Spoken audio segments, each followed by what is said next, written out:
حضور ٹیکنالوجی کا زمانہ ہے، کہا جاتا ہے کہ آج کل روزانہ نئی چیزیں ایجاد ہو رہی ہیں. موبائل کو ہی لے لیں، جب سے یہ آیا ہے تو زندگیوں میں بہت زیادہ تبدیلی واقع ہو گئی ہے. برابر. تو کیا کہتے ہیں، زندگی ٹیکنالوجی سے آسان ہوئی ہے یا مشکل ہوئی ہے؟ ٹیکنالوجی نے انسان کو انسان کے قریب کیا ہے یا انسان کو فیملی کے افراد سے دور کر دیا؟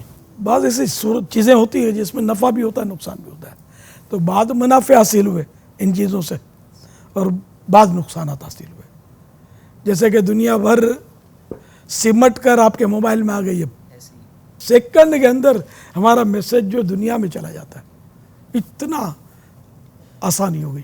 تو یہ فوائد تو ہیں، رشتہ داروں سے مطلب ملنا جلنا اس کے ذریعے آسان ہو گیا. ویڈیو کے ذریعے بھی ملاقات ان سے اور دل جوئی. اور یہ پھر پہلے مجھے تعزیت کرنی پڑتی تھی، فون پر تعزیت کی، پھر وہ میرے ذرا بڑے بھائی کو تسلی دو، میری وائف بہت روتی ہے اس کو تسلی، پھر وہ اب ختم ہوا تو پھر وہ ٹون بجے گی کہ وہ چچا موجود نہیں تھے، ان سے ذرا تعزیت. تو وہ مطلب آزمائش ہے اس میں اور تھوڑی سی تعزیت. اب میں ہول سیل میں میرے پیغامات ریکارڈ ہوتے ہیں، میرے سینکڑوں یوں کہہ لو. یہ فائدہ ہے. وہ کتنا فائدہ ہے، دنیا بھر میں مطلب ٹھکا ٹھک جا رہے ہیں اللہ کی رحمت سے. یہ فوائد ہیں. لیکن اب کیا ہوا، جدائی ڈال دی نا اس نے. ماں باپ سے ملنے گئے یا ماں باپ ملنے آئے تو امی کیسی ہو، ابو ویلکم. اب وہ منہ لٹکا کے بیٹھے ہوئے ہیں کہ بیٹا کب اس سے نظر ہٹا کر دوبارہ ہماری طرف نظر ڈالے. اور کچھ دو مٹھڑے مٹھڑے بول سوڑا دے تو سونیا تیرا کلام بڑی دیر ہو گئی. یہ ماں باپ زبان حال سے کہتے رہے، لیکن سونیا ہے کہ وہ سونے موبائل کے ساتھ لگا ہوا ہے. یہ سائیڈ ایفیکٹ.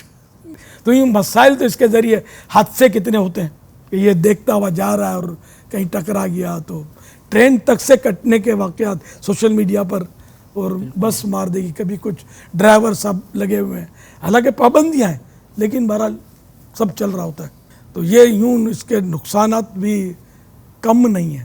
آنکھوں کے لیے نقصان دہ، بچے اب اس میں لگے ہیں، استاد اس میں لگے ہیں، چاہے وہ دینی استاد ہو چاہے دنیاوی استاد ہو، سب لگے ہوئے ہیں. سب نے اپنی ویب سائٹیں بھی لوگوں نے کھول رکھی ہیں، جو سمجھ میں آتا ہے بولے جا رہے ہوتے ہیں. مذہبی بولنے والے تو ہماری میمنی بولتے سی چڑھا دیتے ہیں، یعنی سی چڑھتا ہے ایسا ایسا، وہ تو چوکے اور چھکے لگا رہے ہوتے ہیں. یعنی ہر ایک کا کام نہیں ہے. اللہ کا دین بیان کرنا یہ علماء کا کام ہے، یا علماء جیسا فرمائے لکھا ہے تو وہ دیکھ کر بیان کرنا. عوام کے لیے اتنا ہے کہ وہ اچھی طرح پڑھ سکتا ہے تو دیکھ کر بھلے وہ بیان کرے، لیکن یہ کہ اپنے طور پر مسئلے بتانا اور خود بھی ڈوبنا دوسروں کو بھی ڈبو دینا، یہ ہو رہا ہے. نقشے بگڑ رہے. جیسا بھی عملیات کا آپ نے بتایا کہ سب کو کام مل گیا سر، وہ لگے ہوتے ہیں. فیس بک سب نے پیج کھول رکھے ہیں، انہیں کہ کسی مشہور آدمی سے ملیں گے تو اس کا دیں گے آج فلاں سے میری ملاقات ہوئی، اس نے کوئی گفٹ دی ہے تو وہ گفٹ کا دے دیں گے تصویر کہ مجھے یہ گفٹ ملی، مجھے ملاقات، تو وہ کوئی اس کو صحبت کا نام دے دیں گے، فلاں کی صحبت کا شرف حاصل ہوا. تو اس طرح وہ لگے ہوئے ہیں، مطلب کچھ نہ کچھ کام چاہیے. اب تو سوتی پیغامات تو دیتے ہوئے بعض اوقات میں سوچتا ہوں، کبھی رک جاتا ہوں کہ یہ اپنے فیس بک پہ چڑھا دے گا، تو پتہ نہیں کیا کیا اس کو خدا جانے. بعض لوگ کیش بھی کرتے ہوتے ہیں، یہ بھی ہوتا ہے. کسی سے اب مشہور آدمی کا چلا گیا، اس کے پاس پیغام محفوظ کر لیا، وہ کسی کو کچھ قرضہ لینا ہے تو کچھ کرنا ہے تو سنا کر بوتل میں اتار دیا. یہ بھی ہوتا ہوگا، بہت کچھ ہوتا ہوگا. پہلے یہ دشوار تھا، اب آسان ہو گیا اس کی وجہ سے. تو گناہ بھی بڑھے ہیں، نیکیاں بھی بڑھی ہیں.